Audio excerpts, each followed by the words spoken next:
வணக்கம், welcome to Honey's masala வாசம். இன்றைக்கி வீடியோவில் பச்சைப்பயிறு லட்டு எப்படி செய்கிறதுன்னு பார்க்கலாம். வீடியோ போகிறதுக்கு முன்னாடி சேனலை சப்ஸ்கிரைப் பண்ணலைன்னா சப்ஸ்கிரைப் பண்ணிவிடுங்க. கூடவே பெல் ஐக்கானையும் கிளிக் பண்ணிவிடுங்க. லாஸ்ட் வீக் வீடியோ அப்லோட் பண்ண முடியல. இனிமேல் வாரத்தில் 2 நாள் வீடியோ அப்லோட் பண்ணுவேன். மறக்காமல் வீடியோஸ் எல்லாம் பாருங்கள். எப்படி இருந்ததுன்னு கமெண்ட்ஸில் சொல்லுங்கள். இப்போது பச்சைப்பயிரை ஒரு பேனில் நல்லா செவக்க வறுத்து எடுத்துக்கோங்க. வறுக்கும் போது கரிஞ்சிடாமல் பார்த்துக்கோங்க. இப்போ நல்லா செவக்க வறுத்தாச்சு. இதை ஆற வச்சு மிக்ஸி ஜாரில் பவுட்ரு பண்ணி ஒரு தடவை சலிச்சு எடுத்துக்கோங்க. நான் இன்றைக்கி அந்த அரைச்ச மாவுலேருந்து 250 கிராம் மட்டும் எடுத்திருக்கேன். அதாவது 1 கப் எடுத்திருக்கேன். மாவு ரொம்ப மாவு மாதிரி இருக்காமல் கொஞ்சம் நரன்னு இருக்கிற மாதிரி பார்த்துக்கோங்க. அப்போ தான் நமக்கு சாப்பிடும் போது நல்லாயிருக்கும். இப்போ இதுக்கு 250 கிராம் மாவுக்கு பச்சைப்பயிறு மாவுக்கு 250 கிராம் சர்க்கரை எடுத்திருக்கேன்.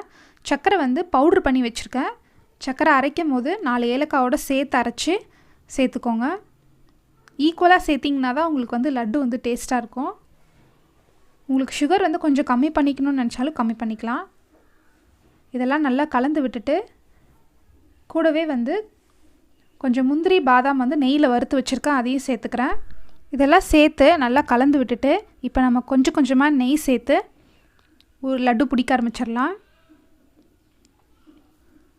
நெய் மாவில் ஒரு ஓரமாக கொஞ்சம் கொஞ்சமாக சேர்த்து பிசைஞ்சு பிடிக்க ஆரம்பிச்சிடலாம். நம்ம ஒட்டு மொத்தமாக சேர்த்துட்டோன்னா நமக்கு லட்டு சரியாக பிடிக்க வராது. இப்போ நான் ஒரு ஓரமாக மட்டும் கொஞ்சமாக நெய் சேர்த்துக்கிறேன். நெய் உருக்கி சேர்த்துக்கோங்க. நெய் கொஞ்சம் வெதன்னு இருக்கும் போதே மாவில் சேர்த்துட்டு பிசைஞ்சோன்னா ஈஸியாக இருக்கும் லட்டு பிடிக்கிறதுக்கு.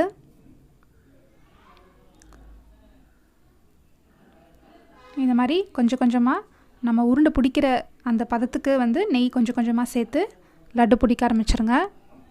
இப்போ இந்த 250 கிராம் பச்சைப்பயிறு மாவுக்கு நெய்யோட அளவு பார்த்திங்கன்னா 100லேருந்து ஒரு 125 கிராம் நெய் கரெக்டான அளவாக இருக்கும்.